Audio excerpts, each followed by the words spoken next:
3 hours for the next 30 years of your life. Touch so many people, 1. Because it speaks to what everyone is secretly going through. In the middle of our busy, fast-moving lives, we all have moments of doubt and confusion. We wonder, am I going in the right direction? Why am I still stuck after so many years? Am I living my own life, or just doing what others expect of me? But most of the time, we don't stop long enough to really answer these questions. And that's why this talk hit home for so many people. It didn't promise overnight success or miracle tips.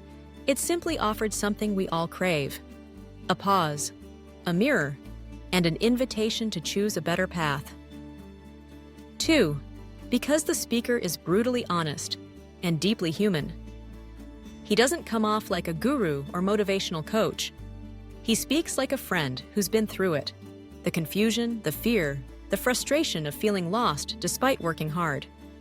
He admits he's failed many times. He's started things and quit halfway.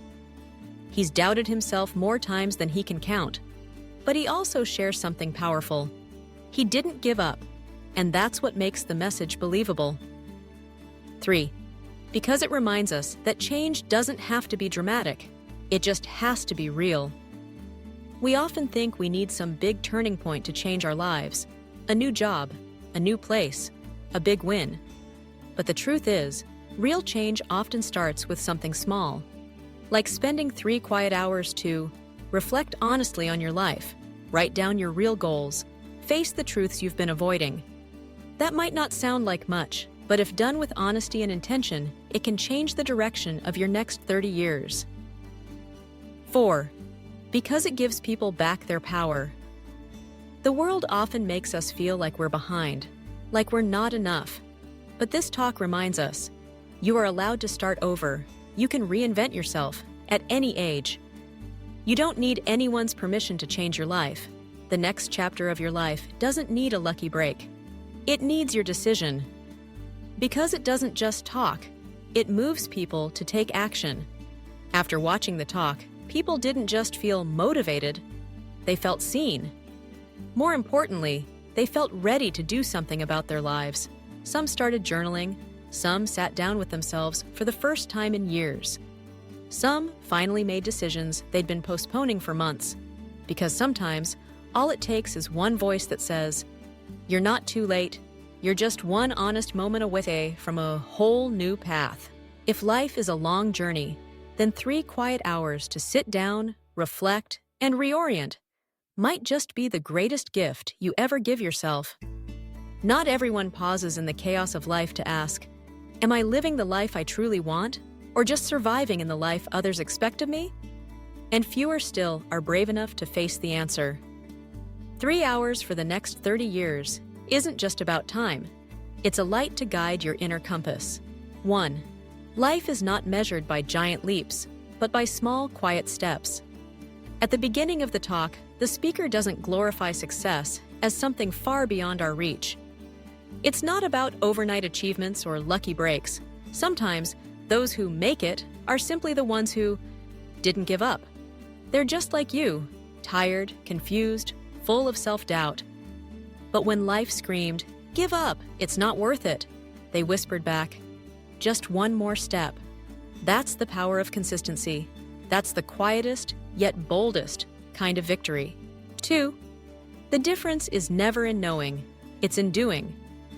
The path forward isn't hard to understand, but it is hard to walk. Everyone knows they need persistence, courage, and self-belief. But how many dare to step outside the comfort zone and into the storm of growth? The hardest part isn't figuring out what to do. It's deciding to actually do it. The next 30 years of your life won't begin with a perfect plan. They begin with a small, honest decision. I won't procrastinate anymore. 3. Every failure lays a foundation for a new version of you. The speaker shares moments of feeling like a failure, unfinished goals, abandoned plans, fading confidence. But instead of avoiding failure, he learned to treat it as a teacher. When you stop seeing failure as an enemy and start seeing it as a guide, you'll realize every fall helps you walk more firmly. Every detour is a chance to recalibrate your compass. Failure doesn't mean you're not enough. It simply says, "You're off course. Let's adjust." 4. The next level of your life won't come from the outside. It comes from within. There's a moment when you look yourself in the mirror and realize, it's time. Not because someone told you, not because a crisis hit, but because something inside you shifted. When you believe you're ready for more, that's when everything begins to change. 5. Simple doesn't mean easy. What you need to do might be simple. Write down your real goals.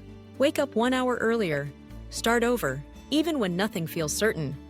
But it's not easy, because comfort begs you to stay, and fear warns you not to change. But only when you give up the ease of today can you earn the freedom of tomorrow. 6. Every step is meaningful, as long as it's in the right direction. Don't believe that only big wins count. Sometimes the greatest win is simply standing up after a hard day, or choosing not to quit, or forgiving yourself and trying again. You don't have to be perfect. Just be honest with yourself and a little more persistent than yesterday. 7. The real meaning of 3 hours. 3 hours, wasted on scrolling, binge-watching, or distractions, disappears like any other day. But if you spend those 3 hours to write down what truly matters, ask yourself, what am I really living for? Honestly, face your fears and dreams. Then maybe you'll start living a very different 30 years ahead. 8. The final truth. Every change begins within. No one can give you motivation. No one can live your life for you. You can listen to speeches, read good books, take advice, but in the end, you must decide. Will you just survive, or will you wake up and truly live? And as the speaker asked at the end, are you at that turning point? Is there a decision you've been avoiding? One that could change everything? We'll see.